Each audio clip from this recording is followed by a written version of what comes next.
I'm here with Darci Congrove of GBQ. She is the managing director here.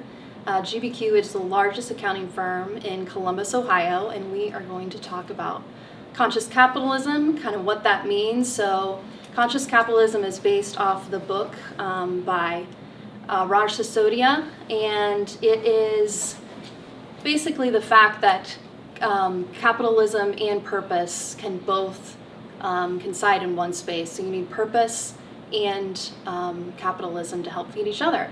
So I'm here with Darci. Darci, thank you so much for joining us today. Thanks for having me. So let's dig into a couple questions. So can you share an example of a challenging situation, either professionally or personally, that's happened recently? So the story I want to share with you is not exactly recent, but it's ongoing. And it goes back to Enron, if anybody remembers that, which was quite a long time ago, but was a huge event in the accounting world. At the time, GBQ was less than 100 people. We were 50 years old, had been around for a long time, but Enron and all of the changes that happened in the accounting world really shifted our business in a pretty meaningful way. And that shift was that we were suddenly competing for much bigger accounts and with bigger businesses than we had ever served. And that then begat a whole series of shifts in our firm, including hiring people who had really deep technical expertise in specialty areas, building up our team to be able to be competitive in the marketplace, and really transforming kind of how we were working and how we were growing. And all of this was happening in a time, much like today, where we had a lot of talent shortages and a lot of challenges. And what we realized was that even though we were more than 50 years old, we had never really focused on a comprehensive brand strategy. And so we were kind of going to market in all these different ways with different services and not really thinking in a comprehensive way about anything that we were doing. So we began the process then, for the first time ever, of hiring a marketing strategy firm to help us get it together. And I think a lot of companies do that at their outset, and we were doing it when we had been around for a really long time. That eventually led us down a path through a lot of like stops and starts and rebranding and new colors and all of those things, to a place where we met the StoryForge people.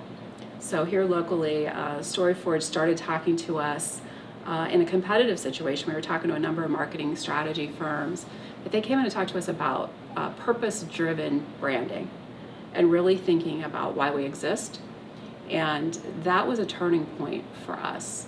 So we were able, at that point, we were a multi-office firm. We had grown significantly. We had all these specialists and all these services that we were providing, many of which are not accounting-based.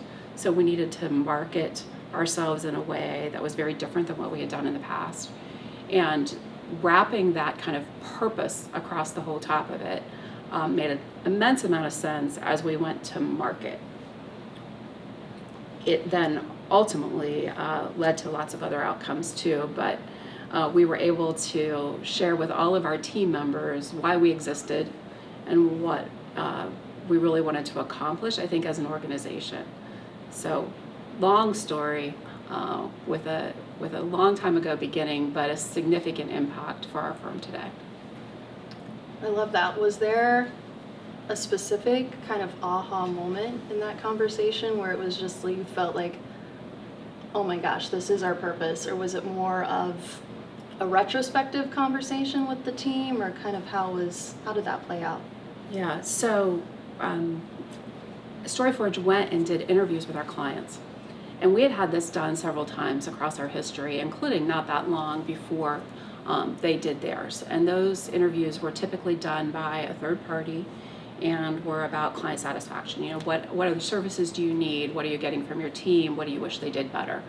I don't know what questions the StoryForge people asked that were different than that, but the answers that they came back with, literally, we sat in this room, an executive committee of the firm, and listened to the feedback kind of live. You know, they were reading us some examples and we were flipping through pages of what our clients had said. And honestly, we had some tears in the room because there were people who said things like that had nothing to do whatsoever with the fact that we were accountants. Not really anything to do with the fact that we were doing accounting work for them, What they were talking about were the relationships that we had built over time. We are fortunate because we've been around for a while to have a lot of clients that are now third generation owners. And so we've got this kind of deep client base. And one of the stories that I distinctly remember is a client saying, I inherited the business from my dad, which is a common thing in closely held businesses and the markets that we serve. Inherited it from my dad, and I almost ran it into the ground. And I had no idea what I was doing. And your partner, Paul, who's now retired from GBQ, went to the bank with me, helped me get through all of the financial issues, helped me figure out what was wrong with the way I was managing the business, helped me keep the teams employed. And today, I can say that my business is thriving. I was able to put my kids through college. I was able to keep all of those workers employed. I currently employ some of their children. Their children were able to go to college, and basically Paul's help helped me have a better life. And so we got these stories, and we're thinking, wow, this is not at all what we've ever thought about that we do, right? No, we would have never said at a cocktail party or even to our friends that we were changing people's lives by doing accounting. So very cool, very transformational feedback. And from there, we were able then to say that our purpose, ultimately the words we landed on were our purpose is to empower growth of our clients, our communities, and our team. And that was the thing that I think has pulled all of this together. So while we are now in multiple markets and we're offering lots of services that are very different from one another in some cases, and have added a lot of talent that came from other places, we can put everything together under this one umbrella that is really clear and easy for people to understand that the reason that we're in business is not just to make money, right? Not just to employ people. The reason we're in business is because we can truly make some change with the clients that we serve. That's amazing. What a story of impact. Yeah. And you said you've been able to influence and inspire generations. That's incredible. It's cool. We didn't know we were doing that.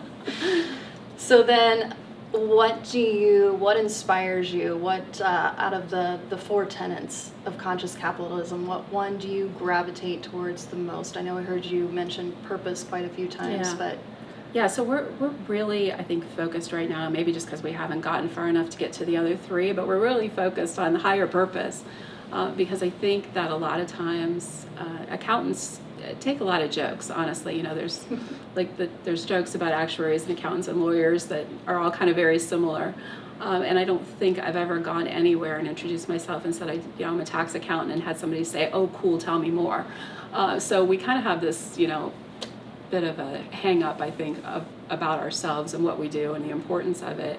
But this feedback, and I think really thinking about our business differently and talking to clients in a different way about what they need and what they're hoping to accomplish and where they're going has been really transformational.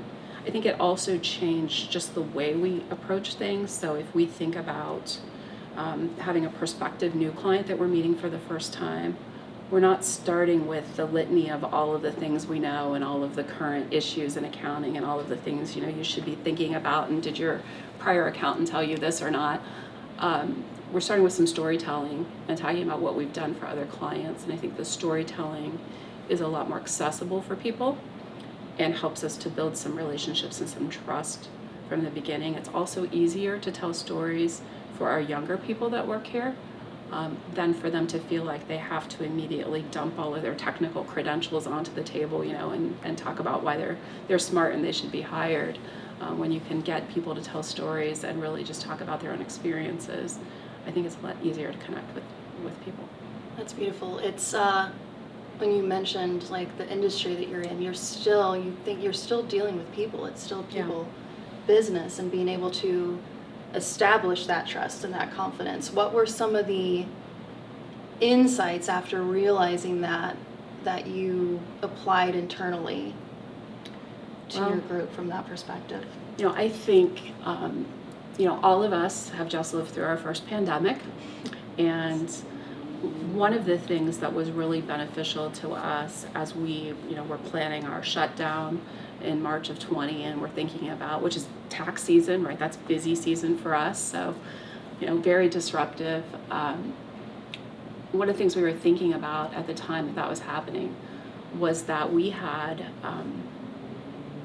basically only 30 people out of the 200 plus that we employ had ever worked during a down economy. And we were fairly convinced, I think most of the world was fairly convinced, that the COVID pandemic was going to create all kinds of disruption and recession and economic turmoil, which it ultimately did in certain sectors, but the stimulus package then became a whole different, impact that we did not expect.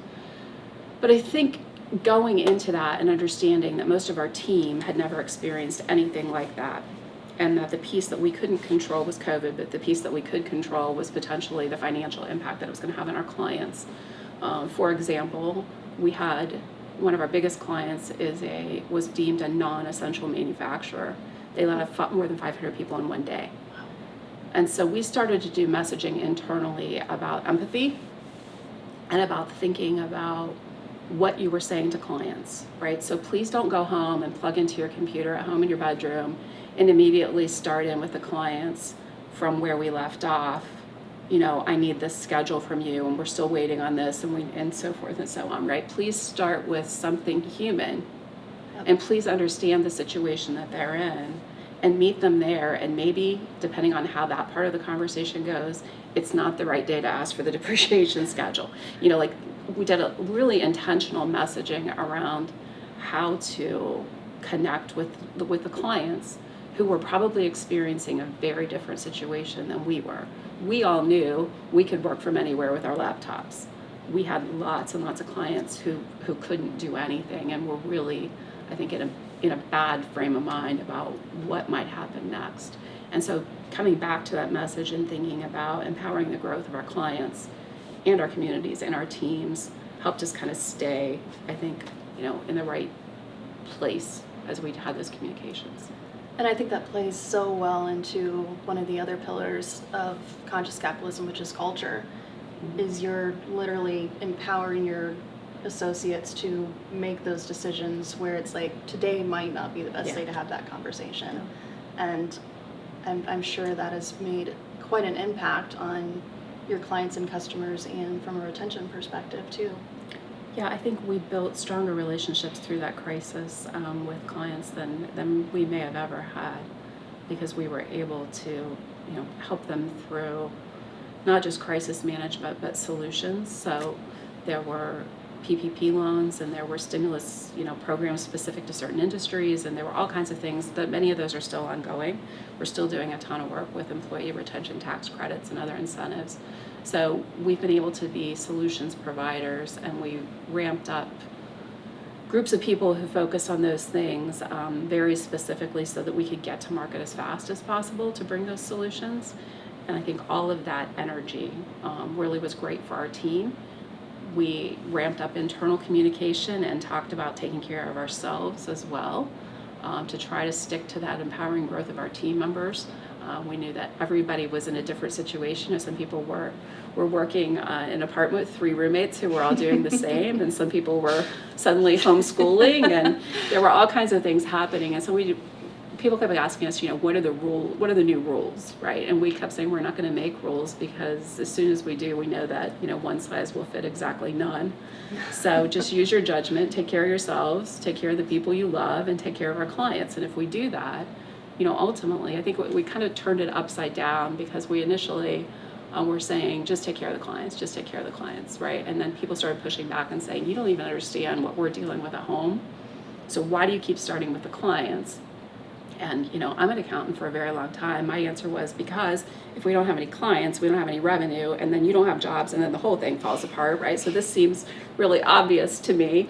But we did flip the messaging and start to really go the other direction. And I think all of those mattered a lot. And it built a lot of loyalty, and I think a lot of openness. We had a lot more conversation within our firm. Even just this week, we've had a couple of town hall meetings for people to express There are worries about what's happening in our world around us, and there are a number of things that are on that list. And I think being able to set aside the stereotype that existed in business, certainly when I started, was that you don't talk about religion or politics or any of those things in the workplace, right? All that stuff is taboo, and we've kind of ripped the Band-Aid off that and said you have to talk about those things because they impact the way you're feeling, they impact the way you work, they impact how you interact with the people around you, and we've had good feedback from that. I love that approach, and it's less of, when you were saying you're looking at the employee first, so they're a whole person to be able to share to Yeah. external, right? And being aware that empathy can tend to seem to be like a weaker emotion, but it's one of the more powerful emotions that I think we can recognize within organizations and leadership. So Definitely. I love that. Definitely. So do you think other companies should be more conscious, and if so, why?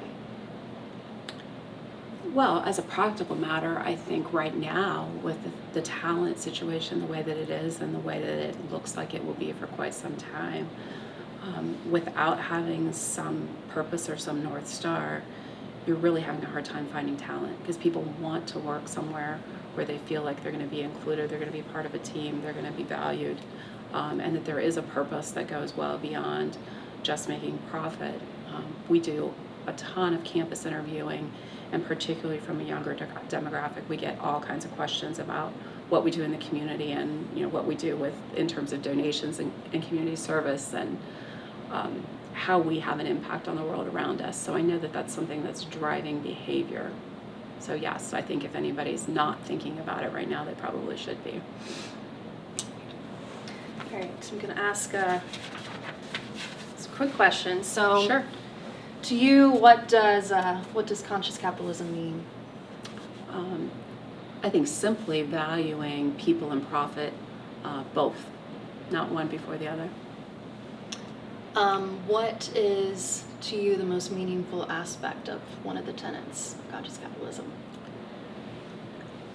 I think that having a purpose has really been meaningful for the people at GBQ. Being able to state with clarity, this is why we exist as a business, has allowed all kinds of great things to flow from it. Since making that decision and having that discussion, what have you seen as the biggest impact? Alignment. So alignment of our team and our direction, regardless of which department they sit in, how much experience they have, which clients they're serving. Everybody can kind of get to a place where they're lined up quickly, which is great.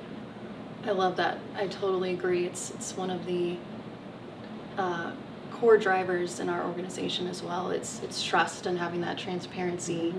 You get that buy-in and alignment that doesn't exist in a lot of places. Right? It definitely helps. It helps when you're dealing with adversity, certainly, which we've all done lately, to be able to get people to kind of be nimble and move and align and realign and realign again is really important. And it's important too to know the why behind it. Yes. Without just saying, here's what we're doing, here's Yes. why we're doing it. Yeah. I'd like to thank Darci for joining me today. Really appreciate it. Thanks for and having me. helping support the message that business can both be purposeful and profitable at the same time.